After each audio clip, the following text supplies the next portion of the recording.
Bonjour à tous, je vous propose un tirage, une guidance, voilà, dans cette vidéo aujourd'hui, un peu autour de la thématique d'une situation potentiellement abusive. Est-ce que cette situation est une relation?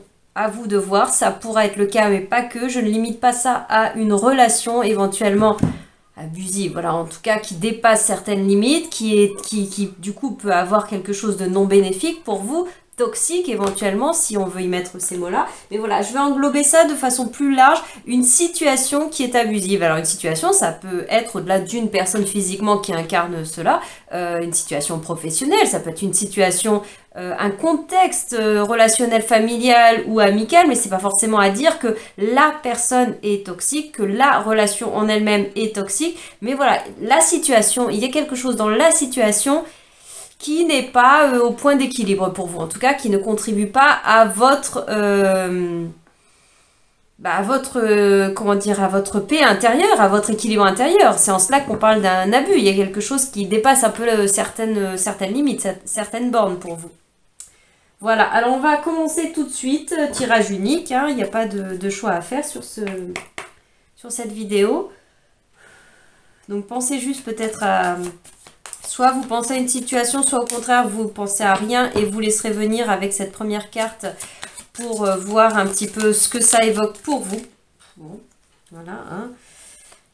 On est dans le thème, situation abusive, on a la carte qui nous parle du diable, donc bon, comment dire, hein, c'est presque un pied de nez du tarot qu'on me fait là, puisque c'est la carte qui parle des situations abusives, des abus, des excès de pouvoir, des excès tout simplement, peut-être des excès de pouvoir sur l'un sur l'autre, mais ça peut être des excès avec nous-mêmes, hein, le bourreau intérieur, etc. Ça peut être nos propres addictions, nos propres excès qui font qu'on est dans une situation déséquilibrée, abusive, on abuse de quelque chose. C'est typiquement l'énergie du diable, qui n'est pas que ça, mais là, particulièrement dans ce tirage, forcément, on y voit ce côté too much, en excès, c'est trop. Alors voilà, du coup, ça entrave, ça nous met des chaînes, forcément. Ça nous limite, ça nous empêche d'être pleinement dans notre liberté d'être, qui l'on est vraiment, ou voilà, qui est notre liberté de penser, notre liberté d'agir, notre liberté d'aimer, enfin voilà, il y a quelque chose, au-delà de la liberté, il y a quelque chose qui n'est pas sain. C'est en excès, quand on fait un excès même d'une bonne chose, même de la nourriture ou autre, on met le corps en déséquilibre, on met son propre bien-être, même au niveau, à un moment donné, mental ou émotionnel. Voilà, trop plein de sucre va avoir une conséquence bien au-delà de l'impact sur le corps physique. Un excès de caféine va avoir d'autres impacts sur notre corps, même s'il en comporte une partie éventuellement de bienfaits qui est appréciable, parce qu'avec le diable on nous parle aussi des choses, c'est tout la pente glissante, hein, ce sont des bonnes choses, des choses qui nous attirent, il y a tout le potentiel d'attraction, de magnétisme, ce vers quoi on est attiré, ce que on pourrait dire on est addict, on est accro à ça, parce que on est accro à quelque chose à la base parce qu'il nous fait du bien, hein, en premier lieu, pas forcément à la base parce qu'il nous fait du mal, mais c'est bien parce qu'il nous fait du bien, c'est plus fort que nous, ça nous attire au tout départ, que l'on est appelé à cela, que ce soit une consommation de quelque chose, que ce soit un domaine de vie professionnelle ou une situation qui nous a attiré, magnétisé. Il y a beaucoup de magnétisme dans la carte du diable, ça nous a aimanté, ou une personne, voilà, il y a une forte attraction, peut-être même une forte attraction chimique, alchimique entre les deux, l'idée du feu, hein, qui est quand même très présent là avec cette énergie là, au début plaisant, mais après, est-ce qu'on est allé se brûler les ailes? Est-ce que c'est too much? Est-ce que c'est trop? Est-ce que à quel niveau ça ne nous respecte pas? On va aller regarder tout ça. Bon, celle-là, je la prends de façon générale, là, pour un peu nous aiguiller, encadrer le tirage. Alors, première question qu'on va aller se poser. Pourquoi on me traite ainsi? Pourquoi on, mais ce qu'on met derrière le on, la personne concernée, si c'est vraiment relationnel, deux personnes. Est-ce que c'est pourquoi on, c'est la vie, la situation? C'est pas pour remettre la faute sur une personne en particulier, et même s'il n'y a qu'une personne concernée, c'est pas pour remettre la faute dans cette personne uniquement, c'est juste pour aller comprendre pourquoi en vous il y a pourquoi est-ce que ça se déroule comme ça? Ou quel est le contexte? Quelles sont les circonstances? Quel est le cadre qui fait qu'il y a abus? C'est pas pour dire que c'est de votre fait, c'est de votre responsabilité. On va aller voir ensuite quels sont ce qu'il y a en vous, qu'est-ce qui fait que vous laissez, enfin, qu'une part de vous a laissé faire, ou en tout cas que vous n'avez pas la possibilité, pour l'instant, vous sentez peut-être pas les ressources pour désamorcer, pour ne plus laisser faire, pour briser ses chaînes par vous-même. On va aller voir ça, mais déjà dans une première question, on va faire qu'est-ce qui fait, quel est le contexte, les situations, ou quelque chose chez l'autre peut-être, qui fait qu'on vous traite comme ça. Qu'est-ce qui fait que votre situation est potentiellement abusive? Ouais, le magicien, donc le battleur, et je vais pas la prendre, mais qui se retourne également l'empereur. Pour moi, ça axe beaucoup sur on va dire la polarité masculine de façon générale, mais je vais pas m'arrêter au relationnel. Donc si pour vous ça vous parle de relationnel, on nous parle du côté plutôt yang, elle est partie, du côté plutôt masculin, mais l'énergie masculine en chacun, donc pas forcément que un homme, ça peut s'incarner, là, se jouer pour vous sous les traits d'un homme, d'une personne masculine, enfin, de genre masculin. Mais pas que, c'est une personne qui est très yang, ça peut être une femme, mais qui a adopté, qui a développé à l'intérieur d'elle-même énormément d'énergie très yang, peut-être par la recherche de contrôle, peut-être par j'impose ma vérité, je passe en force. Est-ce que ça se joue? Et pour d'autres, peut-être que c'est l'un et l'autre, que ça se joue dans une personne masculine, et j'y viens dans le contexte aussi professionnel, parce que là, le battleur, le magicien, enfin, autrement nommé le magicien, mais je parle de la même carte, le battleur, le magicien, et l'empereur qui nous a fait un petit peu un clin d'œil tout à l'heure, il peut être aussi question de la dimension de nos actions, du faire, donc d'un contexte éventuellement de nos activités, et notamment peut-être du travail, parce qu'avec le magicien, le battleur, on parle de l'apprentissage, de ce qu'on fait de nos mains, ce que l'on crée, donc par extension, peut-être notre métier, notre action, ce que l'on initie, en quoi on est porteur de projets à certains endroits. Voilà, l'empereur aussi peut nous parler de leadership, de patron, de chef d'entreprise, voilà, ou de collègues de travail. Voilà, les deux viennent me parler quand même pas mal d'une situation professionnelle. Alors même si pour vous, ça n'est pas professionnel salarié, par exemple, ou ça peut être... comment dire, dans une structure, une action à titre bénévole, pourquoi pas, ou même humanitaire. C'est pas la question de retirer un salaire, mais je vous parle d'une action que l'on a où on donne de notre temps, on donne de notre savoir-faire, on donne de notre action. On est dans le faire. Voilà, c'est pour ça que je soulignais la polarité plutôt masculine, plutôt yang dans tout cela. Qu'il soit question, comme j'ai dit, peut-être dans du relationnel, même peut-être amoureux, etc., ou un lien familial, d'une relation à un homme, à une personne très yang, ou alors qu'il s'agit de la situation d'un contexte professionnel ou un contexte d'action, d'activité, comme je l'ai dit. Voilà, dans le cadre d'une association, on peut avoir entre guillemets, cette action que l'on a, ces actes que l'on place dans ce dans quoi ça s'inscrit, donc ce contexte, pourquoi pas bénévole ou humanitaire, mais il n'empêche qu'il peut y avoir une situation abusive là-dedans. Ce n'est pas parce que il n'y a pas que dans le cadre professionnel à proprement parler qu'il peut y avoir des abus de pouvoir, des relationnels dysfonctionnels, etc. Hein, loin de là. On va aller voir plus loin. Donc, bon, on verra plus loin, mais il y a des choses qui me viennent. Pourquoi est-ce que, entre guillemets, on me traite comme ça? Il peut y avoir du fait... alors, est-ce que ça sera comment dire, un paramètre réel, entre guillemets, ou alors vous vous percevez comme cela? À vous de voir où vous placez votre curseur sur le fait que vous êtes, entre guillemets, dans un certain domaine ou dans une certaine situation débutant. C'est-à-dire, par exemple, vous avez démarré, vous êtes le nouveau venu dans une situation. Nouveau venu dans un contexte professionnel, dans un contexte associatif, dans un groupe de personnes, peu importe la question. Le fait d'en être au début, que ce soit vous qui soyez nouveau ou le fait que vous êtes vous-même débutant, par exemple, vous venez de finir vos études et c'est votre premier emploi, bon, ça parlera peut-être pas aux personnes qui écoutent là de prime abord cette vidéo, mais même si on n'est pas à la sortie des études, dans la vingtaine, je sais pas, ou la trentaine, peu importe, même si c'est un peu en mode reconversion professionnelle, on est en train de faire ses armes, on est en train de débuter, ou en tout cas, tout simplement, on pourrait être en période pas d'apprentissage, pour certains, oui, on est éventuellement dans une phase d'apprentissage purement, comme quand on est en BTS et enfin peu importe le diplôme, mais on est apprenti et on est aussi à l'école, à la fois dans une entreprise et à la fois à l'école. Mais là, ça peut être des personnes qui ont fait une reconversion professionnelle, par exemple, quel que soit l'âge, ou même tout simplement qui ont fini leur activité professionnelle, mais qui sont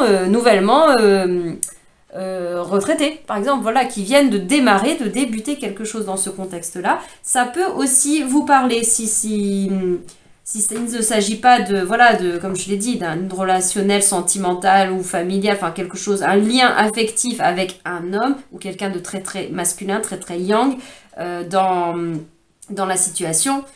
Voilà, peut-être que ce sont ces facettes-là, ce contexte-là qui fait que vous êtes encore un peu novice dans un domaine-là, où vous vous sentez novice alors que vous l'êtes peut-être pas tant que ça. Ça sera justement à vous de voir où vous vous placez. C'est une bonne occasion là de s'entendre dire ça, peut-être pour venir revisiter, re-questionner l'écart entre comment vous percevez quelque chose et quels seraient plutôt les faits, la réalité, même si tout cela est aussi subjectif, mais il y a quand même des choses qu'on peut évaluer, qu'on peut voir d'un point de vue quand même plutôt réaliste.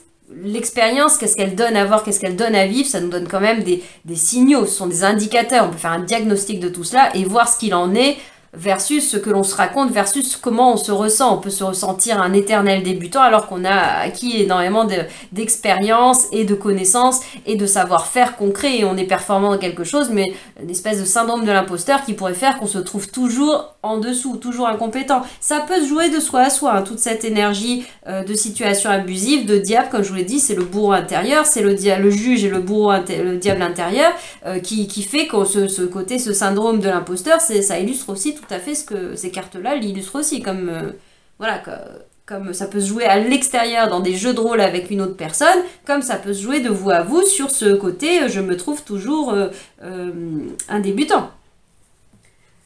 Alors, on va aller voir justement plus précisément pourquoi, entre guillemets, vous vous laissez faire. Qu'est-ce qui vous appartient à vous en propre? Là, c'était plutôt le contexte, circonstances, environnement. Qu'est-ce qui vous appartient à vous en propre, à l'intérieur de vous? Qu'est-ce qui fait que vous participez à cette situation? Qu'est-ce qui fait que vous vous laissez faire? Avec plein de guillemets à laisser faire. Je sais que c'est pas forcément facile à entendre. On peut se dire, mais non, je me laisse pas faire, etc. J'ai pas voulu tout cela. Mais justement, voilà, on va voir qu'est-ce qui fait en vous qui fait que vous n'êtes pas dans cette mesure, cette capacité que j'évoquais au tout début, de briser par vous-même ses propres chaînes, d'assainir ou soit de quitter une situation qui serait abusive. Il y a bien quelque chose qui fait qu'il y a eu prise, je veux dire une personne qui veut, ou une situation, enfin notamment une personne qui cherche à abuser et à manipuler, notamment avec le magicien, le battleur, dans son côté négatif. Il peut y avoir ce côté manipulation, illusion, etc. Et on nous a fait miroiter monts et merveilles, etc. Ça peut, voilà, aussi faire partie des choses. Mais si on a été réceptif, entre guillemets, à être manipulé, c'est qu'il y a une part de nous qui n'est pas à son point d'équilibre et qui n'est pas pleinement investi de sa puissance personnelle, qui a comme entrouvert la porte. Il y avait une fissure, il y avait une faille dans laquelle un manipulateur ou une énergie toxique a pu s'engouffrer. Si on est bien hermétique, plein de soi-même et qu'on n'a pas de porosité à la toxicité du monde, a priori, la toxicité, elle existe toujours, elle est là, on peut traverser, entre guillemets, la pièce de toxicité, on peut naviguer au milieu d'une foule pleine de colère ou de tout ce que vous voulez, c'est pas pour autant que vous allez absorber la colère, être percé, être traversé par la colère. Et là, je reviens, c'est juste pour donner l'image, c'est pareil, une situation toxique, une situation abusive n'a pu aussi se faire que parce qu'une part de vous, et ça, là, c'est délicat, parce que c'est pas à dire que vous l'avez voulu, que vous le choisissez, pas du tout, c'est pas pour vous taper sur la tête que je dis ça, c'est juste pour dire qu'il y a certainement une part de blessure, une part blessée,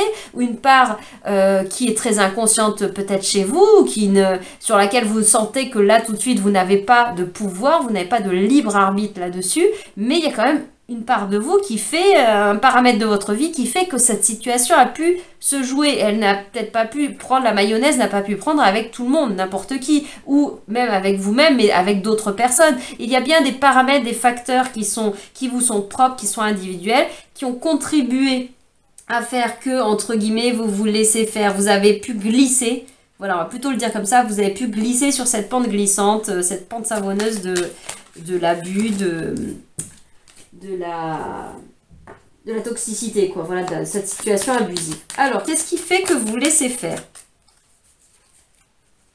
La Lune. Alors, la Lune nous parle beaucoup d'émotions, nous parle énormément de cette polarité, pour le coup, très, très yin, très, très féminine. Hein. Là, on est en un peu confrontation yang-yin dans leurs excès, tous les deux en distorsion. Ce qui peut faire que vous êtes laissé influencer, manipuler, ou qu'en tout cas, ça vous touche beaucoup, ça vous entrave beaucoup, peut-être plus que d'autres personnes dans le même genre de situation.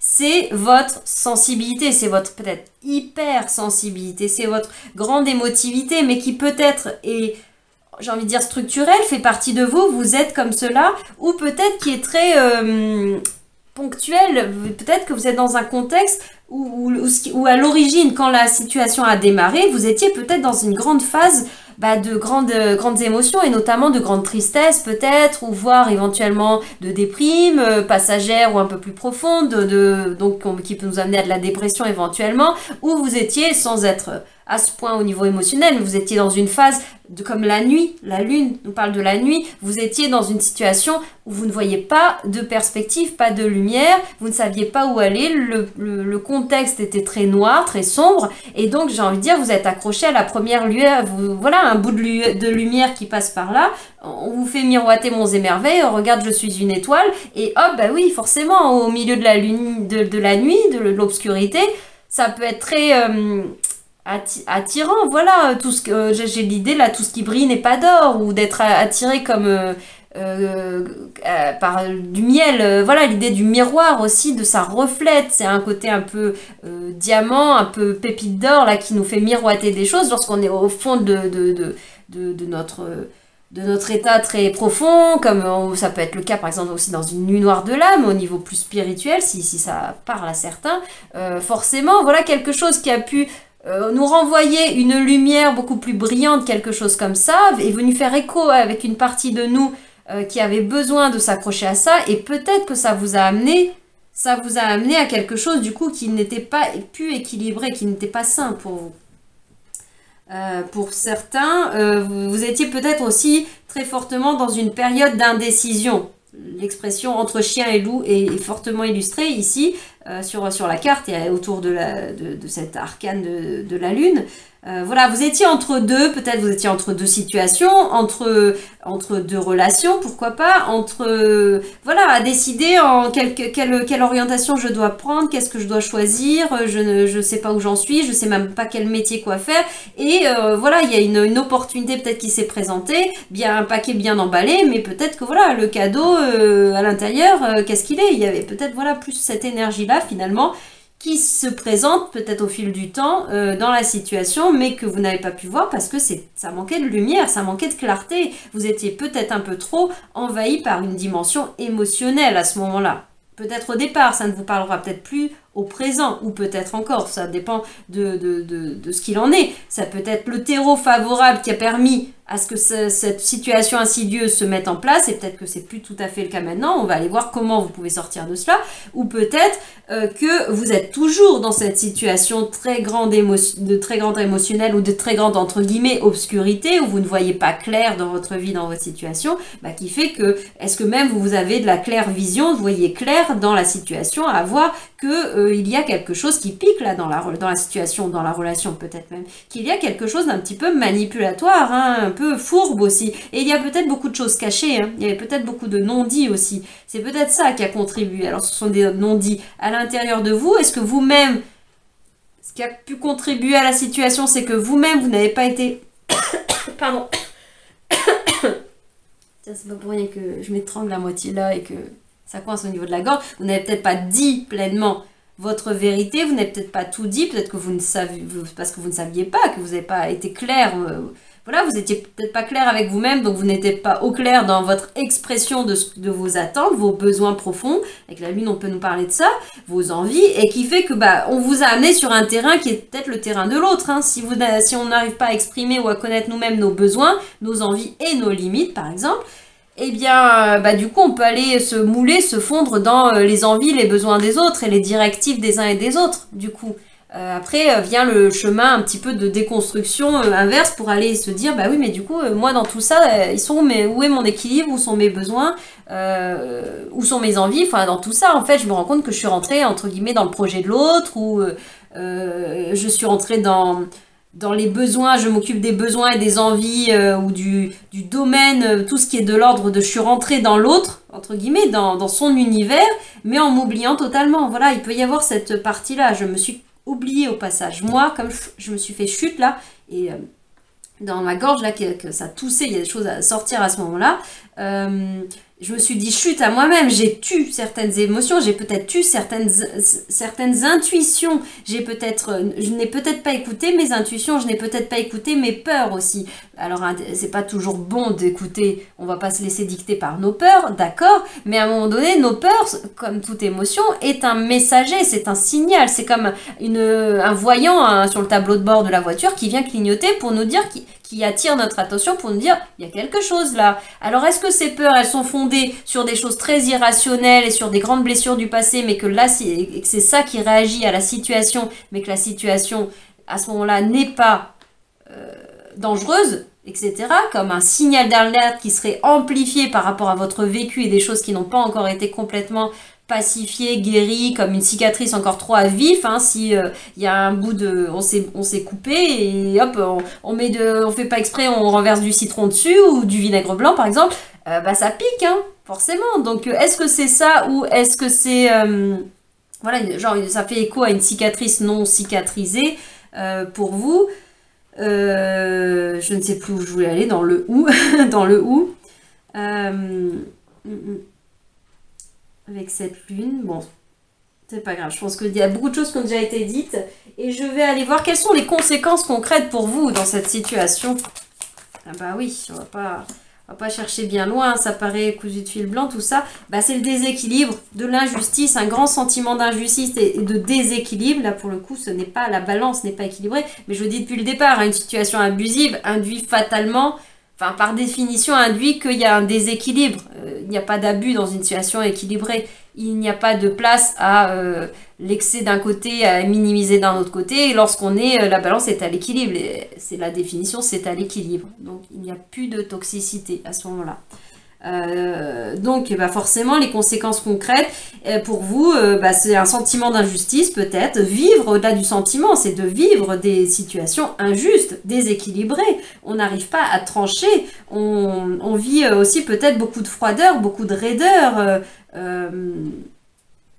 pas beaucoup d'empathie, pas beaucoup de considération pour votre émotionnel, pour qui vous êtes dans tout ça. Peut-être que vous faites face à beaucoup de froideur, une sorte de droiture mais excessive, un côté psychorigide peut-être, si ça vous parlera, peut-être de la situation dans laquelle ça s'inscrit ou de la personne éventuellement avec qui ça se joue à l'extérieur pour vous, mais ça vient bien toucher quand même des choses profondes, des blessures, des déséquilibres intérieurs, mais ça s'exprime du coup forcément par une blessure d'injustice certainement, qui est très ravivé, qui ressort à ce moment-là. Peut-être aussi de rejet, un sentiment de rejet éventuellement aussi qui peut paraître. Oula, beaucoup de choses, beaucoup d'émotions, ça induit beaucoup de choses je pense. J'ai envie de dire tout ça. Mettez tout le vécu qui vous sera propre, là, les mots, la forme concrète que ça prend dans votre vie, dans votre expérience, dans cette relation ou dans cette situation. Ce qu'évoque pour vous la notion de l'arcane de la justice, et notamment là, comme on voit des choses plutôt en difficulté, qui sont vécues en conséquences négatives, d'injustice. Hein. Alors, ce dont vous avez besoin pour vous libérer maintenant, ouf, boum, la maison Dieu, vous avez besoin de faire péter des choses, hein. Vous avez besoin que la cocotte minute elle explose, alors ça veut pas forcément dire complètement exploser de façon, comment dire, grandiloquente, une grande explosion, non, l'explosion de la tour ça peut être tout simplement, ok je m'en vais. Il n'y a pas besoin de faire, ça peut pas besoin d'être dans l'énergie forcément de colère extrême, de j'envoie tout valser, je fais tout péter ou d'en venir à littéralement une rupture totale. Pour certains, ça passera par là. Mais il y a des choses qui sont là, il y a des codes à casser là. Et notamment dans la tête, dans le mental. Si c'est très interne de vous à vous, ou en tout cas la part de qu'est-ce que vous pouvez faire bouger pour vous en interne, même si ça se joue dans une situation avec d'autres protagonistes, avec dans une situation sentimentale, avec une autre personne professionnelle, avec un contexte d'emploi, avec peut-être un patron, un collègue, ceci, cela, des clients, peu importe les protagonistes, mais en tout cas, ce que vous pouvez faire bouger, vous, c'est faire bouger vos lignes de croyance, de pensée, parce que là, la tour, c'est aussi notre enfermement dans notre tête. Aussi, l'enfermement peut être littéralement. Vous vous sentez enfermé, est-ce que vous êtes enfermé dans vos 4 murs de votre maison, vous n'osez pas sortir du fait de ce sentiment, etc., d'un sentiment d'enfermement, ou vous vous sentez coincé par, coincé au bureau, en quelque sorte, vous vous sentez restreint par l'administration, par l'infrastructure dans laquelle vous travaillez. Ça peut représenter l'entreprise, au-delà de la personne, l'entreprise, la société même, pourquoi pas, de façon plus vaste. Et là, il y a quelque chose à casser dans comment vous vous inscrivez dans ce contexte. Donc, vous, dans cette entreprise, vous dans cette société, vous dans vos formes pensées à vous, vos croyances sur tout ça. Il y a des choses à faire bouger là sur les croyances qui font peut-être pour vous, par exemple, vous pouvez vous dire je ne peux pas quitter cette situation, je ne peux pas je suis retenue par tel contrat, que ce soit un contrat par exemple de mariage, que ce soit un contrat d'engagement professionnel ou voilà, ce genre de choses-là qui font que vous pourriez entre guillemets vous sentir dans une impuissance, comme je le disais au départ avec le diable, d'agir, pas de liberté d'être, pas de liberté d'agir. Ben là, ce qui vient vous aider, ce qui pourrait vous permettre de vous libérer, c'est quand même très fort. C'est en effet, la maison Dieu, c'est de faire un grand bouleversement quand même si c'est un grand bouleversement intérieur qui fait que vous basculez votre pensée, vous ne laissez plus de prise à ce qui est de l'abus sur vous, vous reprenez votre pouvoir, votre puissance, parce qu'avec la tour, la maison Dieu, dans son côté positif, entre guillemets, il y a cette notion de s'élever, donc s'élever en conscience, s'élever aussi en confiance en soi, se redresser, on se reconstruit son édifice, sa maison soi, c'est en cela qu'on parle aussi de maison Dieu, c'est vous remettre dans votre verticalité, se redresser, se remettre sur pied. Voilà, toutes ces expressions qui nous illustrent, on se redresse, et quand on se redresse, à l'image de la justice, très souvent la justice présente son épée droite. Là, elle nous la présente horizontale, justement, et on l'avait un peu plus, entre guillemets, en négatif. Là, horizontale, c'est le champ de moi et les autres. Hein. On est dans l'humanité, l'horizontalité de la relation, etc. La verticalité de l'être, et c'est le lien entre nos racines, qui l'on est, d'où l'on vient, et notre élévation, notre aspiration à plus grand que nous, notre part plus inconsciente, plus subtile, peut-être plus divine, plus absolue, on y met les mots qu'on veut, en haut, enfin symboliquement, voilà, c'est en cela qu'on parle de se redresser, de se mettre bien droit, se tenir droit, et on a la notion de dignité, et justement c'est ça qui est ébranlé là dans votre situation en négatif, la justice, etc. C'est comme si du coup là, si une personne voûtée, symboliquement, il y a quelque chose où on se replie sur soi, entre guillemets, on fait dos rond, toutes ces expressions là, versus ces expressions qui nous parlent de se tenir droit, de relever la tête, de se redresser, de se mettre debout. Là, il y a plutôt l'idée d'être à genoux, de s'aplatir, de s'arrondir pour rentrer dans les codes de l'autre, pour ne pas subir peut-être certaines foudres, ou en tout cas pour ne pas ressentir trop l'injustice ou le rejet. On se courbe et on s'adapte peut-être tellement trop à la situation, à la personne, pour être aimé, certainement, ou pour être accepté, ou pour ne pas perdre un emploi, peut-être. Hein. Il n'y a pas de bien, il n'y a pas de mal, je ne suis pas en train de juger, je ne dis pas qu'il faut absolument faire des choses inconcevables, enfin, comment dire, ou inconsidérées, plutôt, c'était le mot, inconcevable, qui serait comme ça, de tout quitter, de tout plaquer, même si la tour, la maison Dieu peut parler de ça, entre autres. Hein. Pour certains, ça pourrait être très fort de dire la solution, c'est de partir, hein. C'est de dire stop, de couper court à l'engagement, de couper court à son implication dans une situation, et de dire je passe à autre chose. Hein. L'idée d'élévation, je passe à un niveau supérieur, je monte une marche sur l'escalier, je prends l'ascenseur, prenez toutes les images que vous voulez, mais hop, on passe à autre chose. Pour beaucoup, ça sera ça. Alors je passe à autre chose pour être interne dans votre structure de pensée, dans votre manière de mettre les limites, pour ne pas être dans l'abus, l'excès qui fait qu'on explose, pour éviter ce moment total d'explosion, comme un burn-out même, je veux dire au niveau professionnel, comme la crise dans le couple qui fait que stop, on se sépare, etc. On s'entrechoque avec perte et fracas là.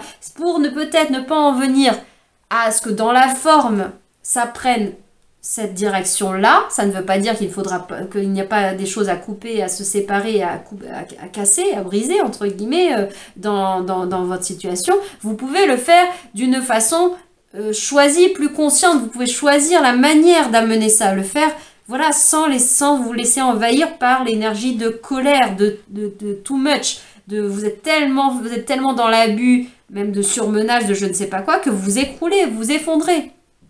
Il y aura à sortir, à faire ce moment de tour, mais à vous de voir si vous voulez le vivre d'une façon choisi, voulu, je décide de faire le moment de tour et donc je bouleverse des choses dans ma vie, je arrête des choses, je démarre d'autres choses, je fais des virages à 180 à un moment donné, ou subi, où on va en venir à la même chose, où on va avoir fait un virage à 180, on va avoir rompu avec des choses, on va avoir cassé des choses, mais avec perte et fracas. Et c'est peut-être beaucoup plus long de se reconstruire sur un effondrement intérieur et même extérieur lorsqu'on n'a pas vraiment le sentiment d'avoir été acteur de la situation et qu'on a le sentiment de le subir. C'est la situation qui est venue nous bousculer ou la personne qui nous a amené complètement à bout qui fait que voilà, on a craqué. On a craqué. Alors, est-ce que vous voulez attendre d'avoir craqué pour prendre la décision, maison Dieu, tour, stop, j'arrête, je passe à autre chose? Ou est-ce que vous prenez cette décision anticipée de vous redresser dans votre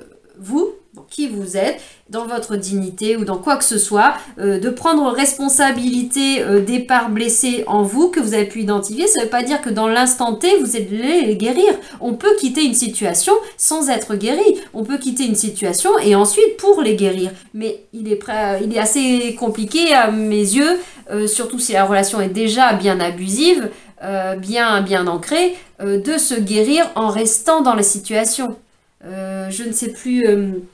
la phrase, il me semble, d'Albert Einstein, si je dis pas de bêtises, qui nous dit, alors c'est peut-être pas les mots exacts, mais qui nous dit, on ne change pas une situation avec la même énergie. Comment dire, on ne résout pas un problème dans l'énergie de ce qui a engendré le problème, entre guillemets. Problème, on peut juste mettre situation. Et là, ça en vient aussi... mince, j'ai perdu l'autre manière de formuler cela. Ah oui, à l'idée de la folie, qui était aussi l'expression d'Albert Einstein, la folie, c'est de refaire toujours la même chose en attendant des résultats différents. C'est un peu ça, je veux dire, vouloir se guérir en restant dans le contexte, mais si vous faites toujours la même chose, entre guillemets, si vous restez dans le contexte, vous allez continuer, entre guillemets, à faire la même chose, même s'il y a une part de vous qui essaye de faire autrement. Mais les résultats, de façon très concrète, les probabilités que ça continue à se dérouler comme ça, elle est très forte. Si surmenage il y a déjà, il est probable que le surmenage continue, combien même vous êtes en train d'essayer de travailler sur vous à l'intérieur de vous, tout en continuant à être embarqué dans ce TGV qui part à tellement grande vitesse. Bon, c'est bien plus laborieux que de dire stop, je fais escale, je descends du train, peut-être pour le reprendre plus tard, peut-être pour le reprendre à la vitesse qui me conviendra, peut-être pour changer littéralement de TGV ou de destination, peut-être pour prendre mon vélo. Prenez les images que vous voulez, c'est juste des métaphores. Mais il est peut-être plus facile de se restaurer, de se réparer, de se reconstruire, de reconstruire son édifice, ses fondations, sa structure, d'une façon harmonieuse, équilibrée, qui nous corresponde, lorsqu'on le fait d'une façon plus choisie, plus volontaire. Enfin, je me rends compte qu'il y a, avec le soleil, il y a peut-être beaucoup d'ombre, d'ombre et lumière sur ce tirage de contraste. Je vais peut-être monter la luminosité. Ça peut marcher, ça? Je sais pas si ça joue. Vous voyez peut-être... Ouais, enfin bon, je pense que vous voyez les cartes. Là, on a toutes ces cartes-là. On va descendre d'un étage. Le fait de ne pas voir le diable, je pense que vous le voyez assez. Il n'y a pas besoin de vous le mettre forcément encore plus en lumière. Bon, voilà, donc on en était à là. Ce dont vous avez besoin pour vous libérer, bah voilà, il y a besoin à un moment donné bah, de dire stop. Hein. C'est l'énergie de je dis stop. C'est le coup de pied dans le fond de la piscine qui fait que là, c'est stop, c'est trop pour moi, j'arrête, je remonte à la surface. Et des fois, il faut en passer par là. C'est mettre sa limite, hein, sans attendre que les limites aient été dépassées et qui fait que du coup, on a débordé et on est encore plus dans la situation encore plus excessive. Alors, le premier pas, la première étape vers la libération. On a vu de façon générale, mais là, on va affiner concrètement comment faire, on va dire, hein, même si des fois, c'est pas si concret, hein, ce que je vous dis, c'est plus énergétique, émotionnel, symbolique, à vous de le mettre dans la forme, puisque là, c'est un tirage général et non pas individuel, et même dans l'individuel, les cartes disent une chose, il y a des thématiques, mais après, à la personne de voir concrètement pour elle, dans son registre complètement intérieur, ce que ça peut bien vouloir dire. Voilà, c'est là le moment on transforme entre guillemets un message un peu universel suggéré par une carte dans ma vie concrètement, comment ça se passe pour moi dans ma vie, alors comment je vais pouvoir l'utiliser entre guillemets, si on me conseille cette énergie, comment je vais pouvoir la mettre à bien, l'utiliser dans ma vie concrète, pas de façon abstraite, symbolique, générale et de façon universelle, non, dans ma vie concrète. Voilà, là c'est propre à chacun de venir faire cette mixture, cette mayonnaise. Mais on va aller regarder, là peut-être un pas de plus. Quel serait le premier pas vers la libération pour vous? L'ermite, l'étoile. Bah, vous voyez, je vous le suggérais un petit peu quand je vous parlais des trains, de dire stop. Voilà, il y a vraiment l'idée de dire stop à quelque chose, de restructurer, de tirer une sonnette d'alarme. Voilà, mais dans l'idée, le premier pas concrètement, bah, c'est un temps d'ermite, c'est-à-dire bah, vous retirer. Pour certains, ça pourra parler bah, de se mettre en pause relationnelle, pause dans le travail. Ça peut passer par bah, se mettre, voilà, hein, on peut plus suivre le rythme, on se met en arrêt de travail, ou c'est pas une question de se dire on peut plus nous, mais les choses sont trop pour moi, je passe mon temps à dire oui, à dire oui, à dire oui, et je dis tout le temps non à mes besoins à moi je me dis jamais oui dans mon envie de faire ou de ne pas faire, dans mon besoin de m'accorder du temps pour moi, dans mon besoin de nourrir d'autres parties de moi, par exemple s'il y a un énorme dévouement au travail, du coup de ne pas nourrir des parties de soi autres de la vie, hein, on n'est pas qu'une facette de notre vie, si c'est une implication je sais pas, sentimentale, bah c'est du coup de s'être perdu soi-même, du coup on a besoin d'aller se retrouver, et c'est ça le premier pas, c'est, on parle beaucoup de lenteur, d'aller, l'ermite, il va se replier entre guillemets dans sa grotte, mais pour aller se rencontrer dans cette grotte, où entre guillemets on est un peu dans la nuit, on va dans quelque chose qui n'est pas immergé dans la société, dans le monde, dans le too much, dans le rythme, dans l'effervescence, dans les interactions sociales, on se retrouve seul pour aller se rencontrer. Et se rencontrer, c'est symbolisé aussi par cette lumière, cette bougie, c'est aller allumer la bougie à l'intérieur de soi, c'est aller rencontrer qui l'on est vraiment, c'est quoi ma couleur à moi, ma bougie à moi, elle rayonne comment, elle a quelle couleur, elle a quelle odeur, elle a quelle saveur, elle a quelle sonorité. Je vous donne un champ lexical sensoriel.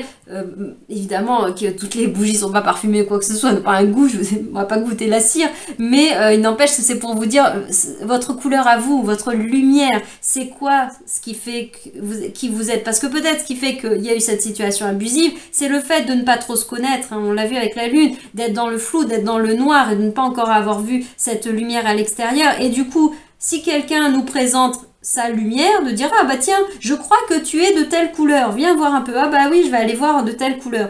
Mais là, l'ermite, il nous invite ne pas à se laisser comme attirer par les lumières extérieures des uns et des autres, qui peuvent être très bien pour eux, très bien pour plein de personnes ou pas, etc. Mais est-ce que c'est votre couleur?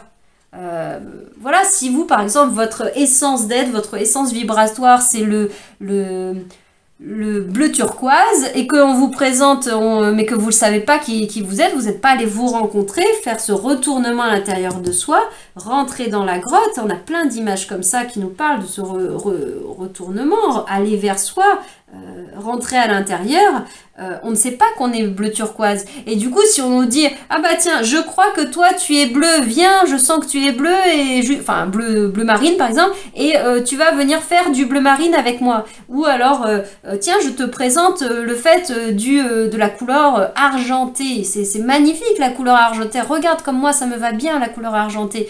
Et puis regarde, la couleur argentée, elle a tel et tel bénéfice. Viens, viens, viens. Oui, ah oui, pourquoi pas, je sais pas qui je suis, je vais aller voir si je suis pas argentée. Il n'y a pas de mal, on vit par expérience, on apprend par l'expérience. Là, le premier pas, pour aller vers cette énergie de libération, on sort de la situation abusive, et ben c'est un temps de recueillement pour soi, de repli, d'auto-régénération, qui peut passer par du silence, qui peut passer par de la solitude, entre guillemets, enfin pas de solitude dans le sens où je ressens de la solitude, une forme d'isolement, mais qui peut ne pas être vécue forcément comme de la solitude. Voilà, c'est là. Mais bon, au début, peut-être que ça se vit comme une solitude, forcément. Si en particulier, c'est affectif, relation de couple, bah forcément, hein, qu'elle soit abusive ou pas, on en passera par les mêmes étapes de deuil. Hein. On passera aussi par le manque, voilà, aussi abusive qu'elle soit, même un travail ou tout ce que vous voulez, on a beau être conscient qu'il faut le quitter et qu'on a déjà choisi de partir et que c'est bon pour nous, il y a des parts de nous qui continueront à être un peu nostalgiques, un peu avoir le manque, le goût, bah oui, ça nous apportait quand même quelque chose. N'oublions pas qu'au tout début, si on est allé vers ça, c'est qu'on a été attiré, ça nous a apporté quand même pendant un temps des sortes de bénéfices. Ça a été plaisant, réjouissant, enfin voilà, ça nous a attiré, donc... forcément, quand ça nous a attirés, et on reprend le registre, entre guillemets, des addictions, qui illustre bien, lorsqu'on se sépare de quelqu'un, lorsqu'on se sépare d'une situation professionnelle, lorsque l'on quitte même peut-être une région, un lieu, etc., est-ce que le lieu était toxique ou pas, c'est pas la question, c'est juste pour vous donner l'image que l'on passe par un processus de deuil, et donc on va passer par un processus de manque, de sevrage. Telles les addictions, on va se sevrer de la relation, on va se sevrer de l'autre personne, on va se sevrer de l'environnement de travail où on était, on va se sevrer peut-être de ce que pouvait nous apporter aussi la situation de positif, on va se sevrer du fait que on se sentait exister par ça, on va se sevrer soi-même de la part de nous qui est ouverte, qui dit oui à toujours plus, allez-y, oui je veux rendre service, oui je veux rendre service, oui je veux rendre service. Voilà, l'ermite, il invite à, attends, ralentis, pause, on se calme et reviens vers toi. Offre-toi du temps tout seul. Le temps, il est relatif, à toi de voir combien de temps ça prendra, mais reviens vers toi. Et puis du coup, de là, l'étoile est venue aussi. Comme avec et dans un second temps, du coup, tu vas te reconnecter aussi à je parlais de l'horizon, là, encore une fois, l'horizon, sortir de trop d'horizontalité, je donne tout dans les relations, dans le monde, dans les autres, de façon générale. L'autre, à ce moment-là, peut être un contexte professionnel, je donne tout à mon travail, c'est un autre à ce moment-là, le travail.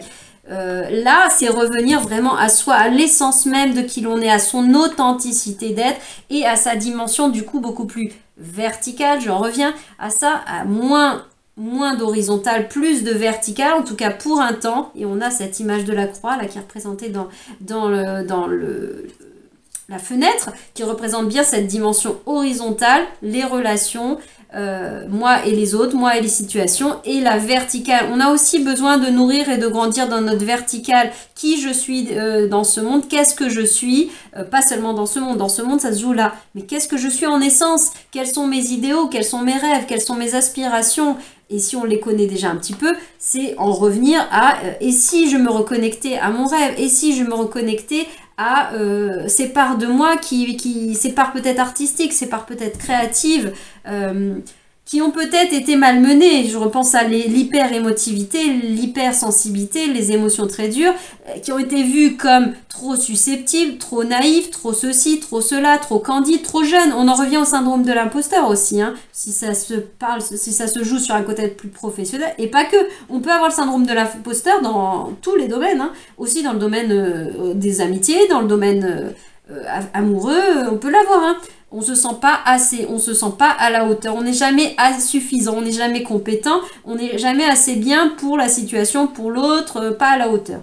Et donc là, l'étoile, c'est aussi revisiter ces choses qu'on a pu entendre, nous dire ou nous faire ressentir, ou de nous-mêmes, de nous à nous, le bourreau intérieur nous a dit t'es trop naïf, t'es trop candide, t'es trop ceci, t'es trop cela, t'es trop susceptible, t'es trop machin. Mais non, là c'est comme si c'était les deux facettes, ces deux cartes-là, de l'hypersensibilité.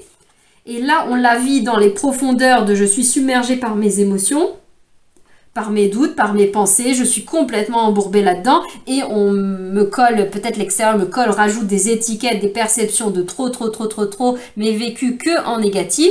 Et là, c'est l'autre facette de cette médaille, cette pièce à deux faces, qui est l'hypersensibilité, qui est aussi, je suis très connectée, je suis aussi très créative, je suis unique, j'ai une vision autre du monde, j'ai des très grands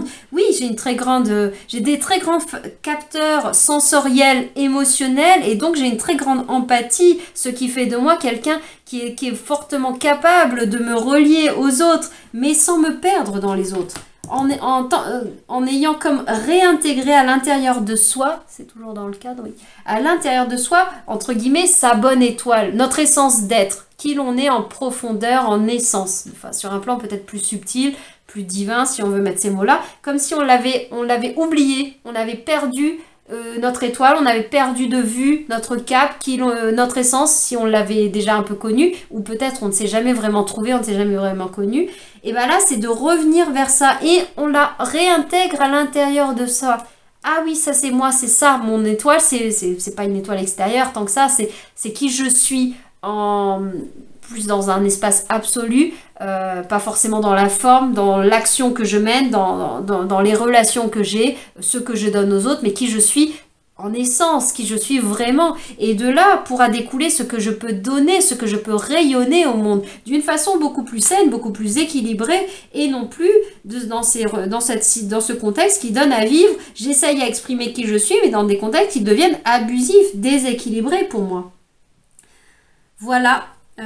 Tout ce que je pouvais, voilà tout ce qui venait sur ce tirage axé sur les situations abusives, les relations abusives, on peut dire relations toxiques, mais n'est toxique que s'il y a de la porosité, hein, comme je vous l'ai dit en cours de route, je vous ai donné cette image,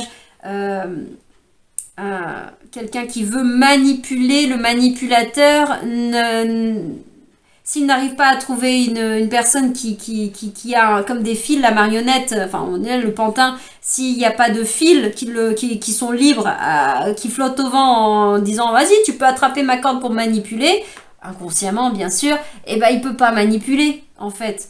Lui il est là haut machin, en fait s'il n'y a pas la ficelle qui tient le personnage il est libre de qui il est. Donc c'est un peu ces ficelles, c'est pour vous illustrer un peu c'est quoi les parts à l'intérieur de moi, les blessures peut-être, ou les enjeux, ou voilà, ce qui fait que j'ai ouvert la porte à ce qu'on parte en excès, à ce qu'on abuse, entre guillemets, à ce que ça se... C'est tous les noms que je n'ai pas posés, c'est tous les oui que j'ai donnés, alors qu'en fait, il aurait peut-être fallu, non, tout est juste. Mais qu'à ce moment-là, pour être dans mon point d'équilibre, pour me respecter, pour être dans un espace de sanité où c'est sain, avec l'étoile on parle beaucoup de ça, revenir au naturel, revenir au sain, revenir à quelque chose de pur, mais avec des guillemets, pur, pas dans un sens univers, enfin je sais pas, autre, extérieur, ou même religieux, judéo-chrétien, ou je ne sais pas quoi, qui nous dit la pureté c'est ça, selon un code moral, ou un code de croyance, ou un code de je ne sais pas quoi, pur dans le sens de votre joyau épuré, c'est-à-dire dénué de tout ce qui vous pollue, c'est en ça pur. Une eau pure, elle est juste pas polluée, elle n'est pas sacrée, divine, je ne sais pas quoi, ou fait forcément des miracles, ou voilà, il n'y a pas de grandiloquence dans le mot pur. Pur veut juste dire épuré. On a enlevé ce qui n'était pas l'essence même de cette eau. On a enlevé les polluants. Il n'y a plus de choses extérieures à l'essence même de cette eau naturelle, telle qu'elle est à la base, à l'origine, dans sa vibration unique. Voilà. Donc dans cette notion de diable, là, ça nous a amené en dehors de nous-mêmes, à l'extérieur. On s'est dit non à plusieurs reprises à cette essence-là, à notre vibration originelle. Et donc voilà, c'est pour ça que je disais qu'il n'y a pas de bien ou pas de mal. Quand on a dit des oui à l'autre, aux autres, à des situations qui venaient nous grignoter, qu'on en ait conscience à ce moment-là ou pas. Des fois, au départ, on n'en a pas du tout conscience. Et après, on commence à avoir conscience de dire oui, non, mais là, ça me plaît pas, j'ai envie de dire non. dans l'absolu, on me demande est-ce que tu peux me rendre ce service, j'ai envie de dire non, mais je dis oui parce que X raison, c'est mon ami, parce que ça fait jouer la corde sensible, parce que j'ai pas envie de passer pour une mauvaise personne qui dit non, parce que on m'a éduqué comme ça, ou parce que ceci, ou parce que cela, ou 1000 raisons qui font que je dis oui alors que je voudrais dire non, ou l'inverse, hein, des fois, hein, qu'on pourrait dire non alors qu'en fait, au fond de nous, il y a qu'une envie, c'est de dire oui, mais il y a des choses qui nous retiennent, qui font qu'on n'y va pas franco, je ne sais pas, c'est valable dans les deux sens, hein. Du coup, là, on se fait soi-même, c'est nous qui créons cette toxicité, ce déséquilibre pour soi. C'est parce qu'on a, à ce moment-là, c'est là notre libre arbitre, c'est là notre responsabilité, c'est pas pour nous culpabiliser, c'est juste pour reprendre notre pouvoir. Avec le diable, il est vraiment question de reprendre son pouvoir en main, parce que dans la version, du tarot de Marseille, du diable, on le voit bien, on voit bien ce diable, je vais essayer de vous la trouver. Enfin, je vais la trouver. Voilà, c'était juste la deuxième, et c'est drôle parce que dans mon... Vous voyez, alors là, comme ça se présente, c'est tout. Hein. C'est drôle parce que le diable, il était tout de suite là. Et il était sous quoi? Il était sous l'amoureux. Donc pour certains, bon bah voilà, ça sera... En tout cas, ça sera très relationnel pour certains, que ce soit amoureux ou pas. L'amoureux ne parle pas que de ça, parle des relations, notre sphère sociale, notre une... Et donc, ça peut être professionnel, mais il est question de la dimension humaine, l'horizontalité dont on parle depuis tout à l'heure. Voilà, le diable, il était juste là. Et en plus, alors derrière, il y avait l'arcane sans nom. Bon, bah voilà, on a beaucoup enduré, on en a beaucoup porté sur notre colonne. Voilà, on s'est aussi, on a sué sang et eau, on y a laissé, limite presque à y laisser notre peau. Enfin voilà, toutes ces images qu'on peut aussi retrouver dans ce que nous évoque ce personnage, arcane sans nom, symboliquement la mort. Voilà, ça nous a épuisés, hein, ça nous a fait courber, vous voyez, courber le dos. Quand je vous parlais de la tour, de se redresser dans la droiture de son être, je vais trouver le bon cette fois-ci, dans la verticale, voilà, la verticale de son être, et l'empereur nous le montre, hein. L'empereur, lui, il est droit, hein. Il déteste les excès, les addictions, etc. Lui, c'est le cadre, l'ordre, son sceptre, il est droit. Il se tient droit comme un i, hein, lui aussi. Il est bien ancré, les 4 pieds, enfin, le 4 qui représente, c'est sa base de 4 colonnes bien installées, bien ancrées en lui-même. Et au-dessus de ça, son édifice, sa tour à lui, il y a les 4 fondations. Et il y a le i, quoi. Il y a je suis, voilà, ce lien entre ciel et terre. Je me tiens bien droit face au monde. Et de cet espace, depuis le cœur, c'est ce que nous dit l'amoureux aussi, depuis le cœur, je vais pouvoir rayonner dans l'horizontalité de mon être, mais avant cela, peut-être qu'il faut aller se retrouver pour reconnecter avec sa grandeur d'être, avec l'empereur à l'intérieur de nous, celui qui se structure, celui qui est l'adulte à l'intérieur aussi, voilà, qui retrouve, qui s'apporte à lui-même la sécurité, parce qu'on parle beaucoup de ça. Bon alors, désolée, j'ai un peu dévié, enfin j'en rajoute en vous apportant ça, parce que tout ce que je voulais faire, c'était tout simplement vous montrer l'illustration traditionnelle dans le tarot de Marseille, Grimaud en tout cas, du diable, parce que j'en venais à vous parler de reprendre son pouvoir personnel, de reprendre en main sa liberté, parce que le diable nous parle d'une entrave de liberté, on se sent pas libre, cette carte aussi bien sûr l'illustre, mais là où il y a un détail intéressant dans cette carte-là, c'est que le diable, regardez bien ses mains, il ne tient pas les chaînes. Ce n'est pas lui qui tient les chaînes des deux personnages qui sont enchaînés, qui sont entravés, qui se sentent en tout cas entravés. Il ne les tient pas et limite, il a les mains en l'air et sur certaines versions l'illustrent en tirant la langue, où on voit ou alors un visage ici qui tire la langue. C'est comme si c'était un pied de nez à dire, mais tiens, moi c'est pas moi qui t'entrave, hein. Enfin c'est pas pour se déresponsabiliser dans la situation. Bien sûr que dans le jeu de rôle la personne a sa part de responsabilité, mais c'est à dire, regarde. Moi, c'est pas moi qui tiens les chaînes. Ce n'est pas moi qui est le trousseau de clés de la serrure dans la prison dans laquelle tu es enfermé. En fait, c'est toi. C'est pour venir nous dire, tu as la main.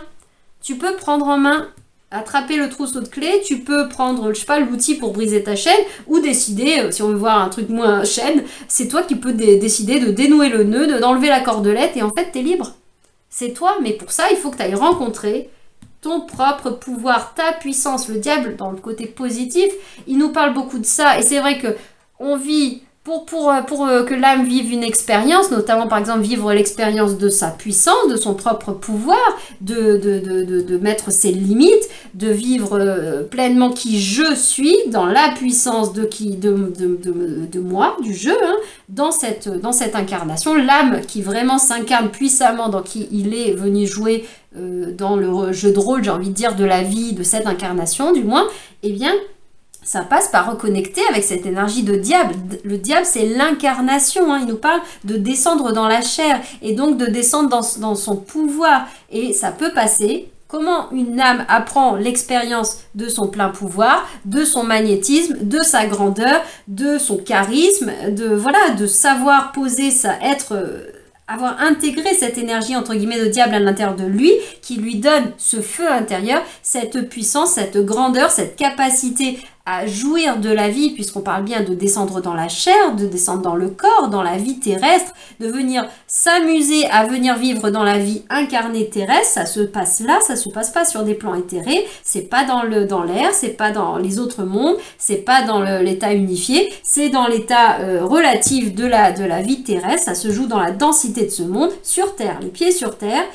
Mais par contre, là, dans ce jeu de rôle là de terre, on peut aussi apprendre à mettre sa limite, qui je suis, ce qui fait que là c'est toi, là c'est moi, là non, attention, ça empiète sur qui je suis, là attention, moi-même, je peux empiéter sur qui tu es. C'est aussi ça, mettre sa limite, c'est ne pas déborder sur les autres, ne pas les laisser déborder sur soi, mais ne pas déborder sur les autres. Et donc l'âme, comment elle apprend ce genre de leçons pour en venir à l'équilibre? Comment on intègre un apprentissage pour arriver à j'ai intégré, c'est-à-dire que c'est bon, j'ai l'expérience, je suis à mon point d'équilibre sur ce thème-là. Comment on est à l'équilibre sur le thème du diable? Bah, peut-être que parfois, on va aller expérimenter des bouts d'expérience, c'est un peu redondant, pardon, mais dans le domaine relationnel, dans le domaine professionnel, dans le domaine de son propre rapport à soi, par exemple de son rythme de sommeil, de ses addictions, de ses excès. Je vais parfois aller expérimenter ce que c'est l'abus de pouvoir sur autrui ou sur mon propre corps. J'abuse en sollicitant mon corps de telle et telle façon, etc. En lui donnant pas assez de repos, en le stimulant de trop, ou je ne sais trop quoi. Ou alors, je peux aussi le vivre dans autrui, la vie me fait, abuse de moi, me fait vivre où on dépasse ma limite, dans ce sens-là, ou dans ce sens-là. Et on peut jouer tous les rôles, dans une même incarnation, ou même, si on veut le voir sur d'autres plans, dans plusieurs vies. Mais dans une même incarnation, c'est le triangle de Cartman, hein. Le triangle de ces jeux de rôle, entre guillemets, psychologiques, mais qui sont très concrets. On joue ça tous sans vraiment, des fois sans en avoir conscience, et des fois en ayant conscience, le jeu du bourreau, de la victime, du sauveur. Et en fait, c'est un triangle, et en cela que c'est un triangle infernal, c'est que en fait, déjà il enferme ce triangle-là, mais c'est que, en fait, ces personnages, ils sont codépendants, ils ont besoin les uns des autres pour exister. Un sauveur, s'il n'y a pas de victime, ou un chevalier en armure, s'il n'y a pas de belle demoiselle, de belle princesse, etc. Enfin, belle ou pas belle, peu importe. Mais qu'il n'y a pas de princesse en détresse, c'est surtout ce côté-là que je voudrais dire, pour surfer sur les codes, qu'on connaît, des contes, enfin voilà, tout ce qui peut faire partie de notre inconscient collectif, on nous a nourri avec ça. Et du coup, le chevalier en armure, le sauveur, n'a de raison d'être que s'il y a une personne à sauver. Un sauveur sans victime, qu'est-ce qu'il fait? Il sauve plus personne. Il a besoin des victimes pour exister. Et la victime, pour être une victime, elle n'est victime de personne s'il n'y a pas de bourreau. Et donc, elle a besoin d'un bourreau. Tant qu'elle a envie de jouer le rôle de la victime, tant qu'il a envie de jouer le rôle du bourreau, il aura besoin, bien sûr, de victimes. Et tant que le sauveur aura besoin d'exister, il aura besoin qu'il y ait des victimes. Pour qu'il y ait des victimes, il a besoin qu'il y ait des bourreaux, à moins d'être lui-même le bourreau. Enfin, mais voilà, c'est en cela que c'est un triangle qui vraiment s'enferme, et c'est au-delà d'un triangle, on peut voir la bille de Flipper qui est coincée là, ding ding ding ding ding ding ding, et qui passe son temps à rebondir et à se cogner lui-même contre les parois de son propre enfermement. C'est complètement l'énergie du diable. Voilà, et sauf qu'en fait, il n'appartient qu'à nous de dire « Ok, je sors du jeu ». C'est la tour, c'est la maison Dieu, c'est ce qu'on vous a conseillé. C'est ce qu'on nous a conseillé. Ok, j'arrête la partie de Flipper. C'est comme si la bille, elle pouvait décider de dire « Allez, en fait, il y a un bouton où on peut décider d'ouvrir un volet et on sort du jeu. » Ou un bouton stop où on dit « J'arrête le jeu. » Au moins, j'arrête d'être malmenée. Ok, la bille, elle va aller tomber en stand-by dans le réservoir, je sais pas quoi. Mais justement, c'est l'ermite. Elle a besoin d'aller se reposer dans le réservoir pas du jukebox, mais du flipper, pour rester sur cette image-là. Il y en a besoin. Il y a besoin d'aller se replier sur soi un petit peu pour se retrouver, pour se rencontrer, savoir vraiment qui l'on est en profondeur. Voilà. Et on a, en d'autres decks, on a le hiérophante, le pape, qui est là, c'est l'énergie du cœur, hein, qui encourage à aller questionner déjà ses valeurs et et c'est aussi une énergie de la bienveillance, de la bonne oreille. Ça vous invite peut-être aussi à aller trouver une personne ressource qui pourra vous écouter, qui pourra vous soutenir. C'est de croire que dans le collectif, dans le nombre, dans le multiple, combien même dans une situation précise, vous vivez de l'abus, vous pouvez aussi trouver de la reliance, du soutien dans certains groupes, auprès de vos amis, auprès de votre famille, auprès peut-être d'inconnus, mais qui pourraient traverser des situations similaires. Mais il y a du soutien, il y a de l'aide, il y a de la générosité, ou en tout cas de la générosité dans l'écoute qui est accordée, dans les conseils éventuellement qui pourraient être donnés, si on ne rentre pas dans un côté je deviens sauveur, hein, à vouloir te dicter ce que tu dois faire, mais il peut y avoir de l'aide, de l'entraide qui peut découler de l'énergie du pape.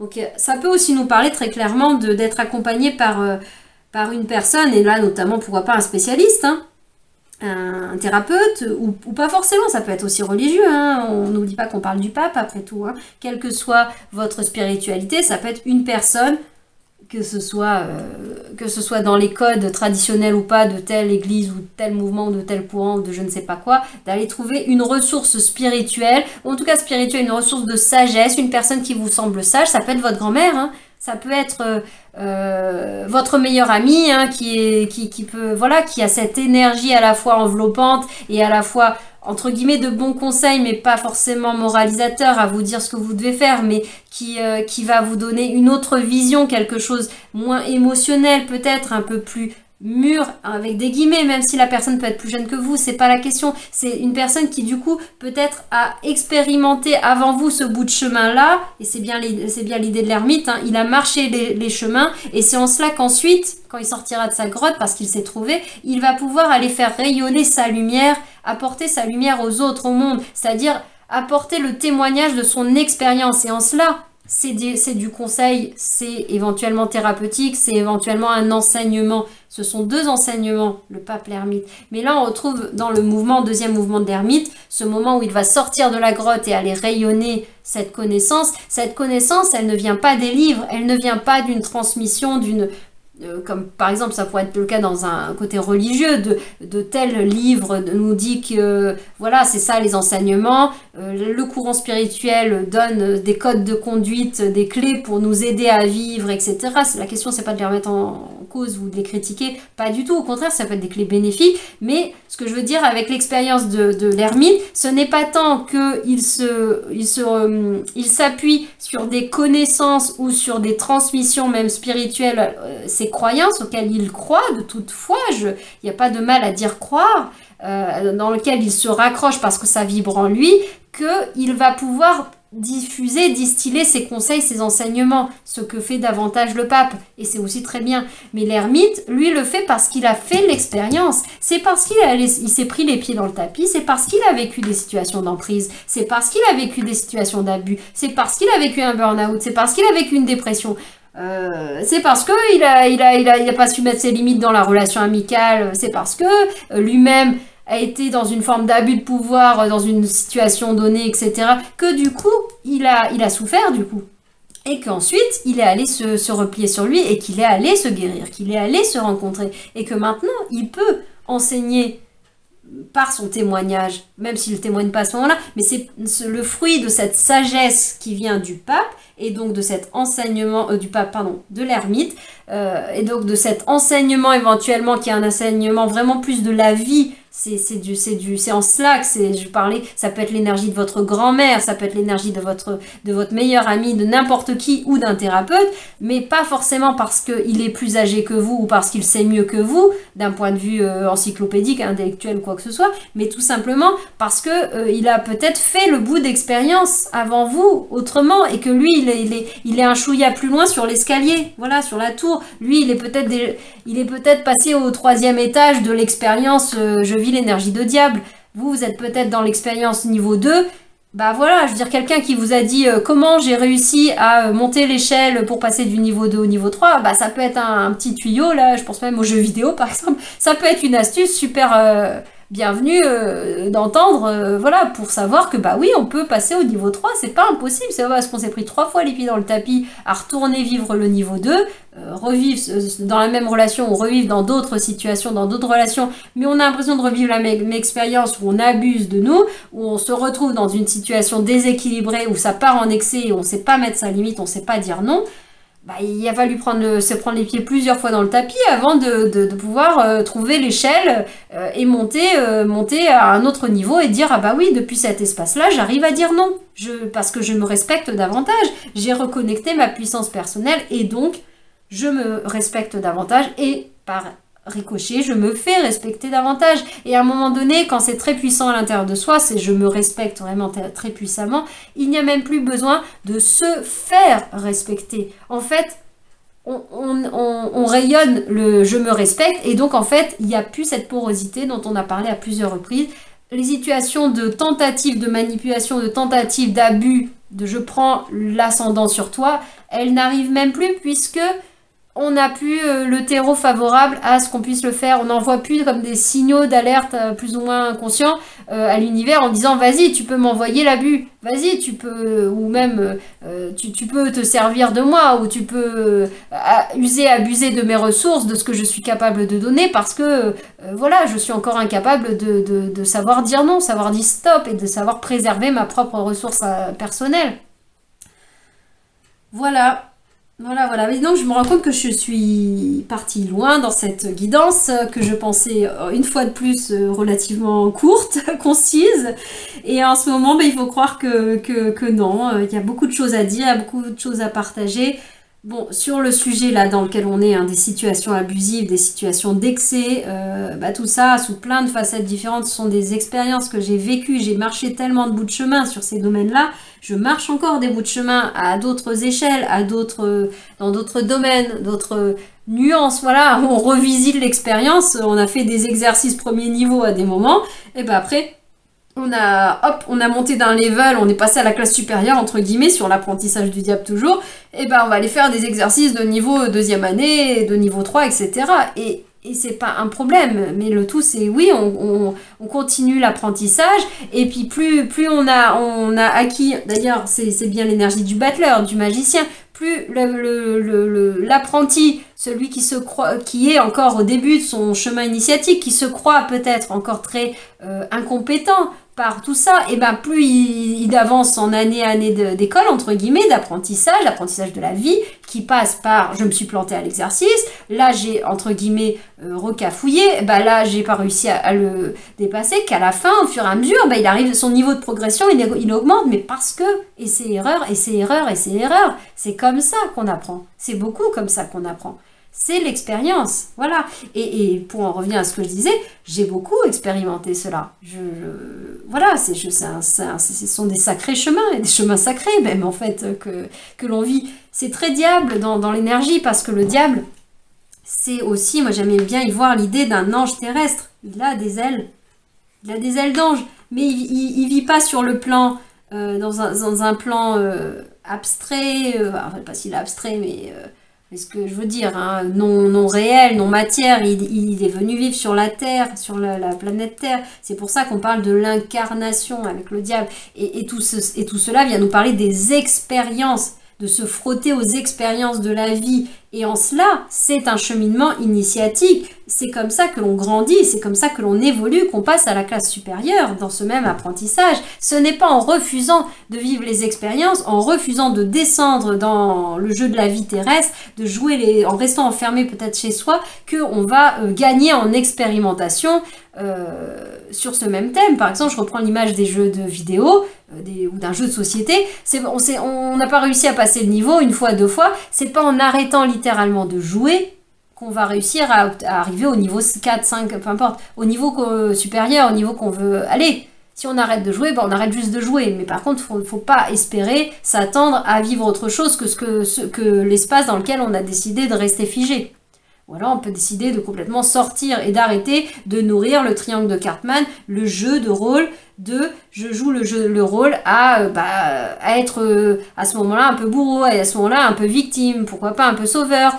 Voilà, on joue ces rôles. Et en fait, le grand pouvoir que l'on a, c'est sur nous-mêmes. C'est de grandir à l'intérieur de nous-mêmes pour boucher les trous, colmater les fissures qui font qu'on peut l'abus peut rentrer, qu'on peut nous manipuler, ou alors les failles aussi à l'intérieur de nous qui font qu'on a ce réflexe de sauveur. Parce que c'est ça qui peut nous faire nous mettre dans une position de victime, d'abus. On devient victime d'une situation parce qu'on a cette cordelette du sauveur, du syndrome de l'infirmière, du syndrome de Mère Teresa, du Saint Bernard, tout ce que vous voulez, qui fait qu'on ne peut pas s'empêcher d'aller aider autrui. Alors on dit oui, alors on aide, alors on donne de son temps, on donne. Et en fait, on dit non à soi. On devient bourreau pour soi-même. Bon, voilà, je pense que je vais m'arrêter ici pour cette grande vidéo.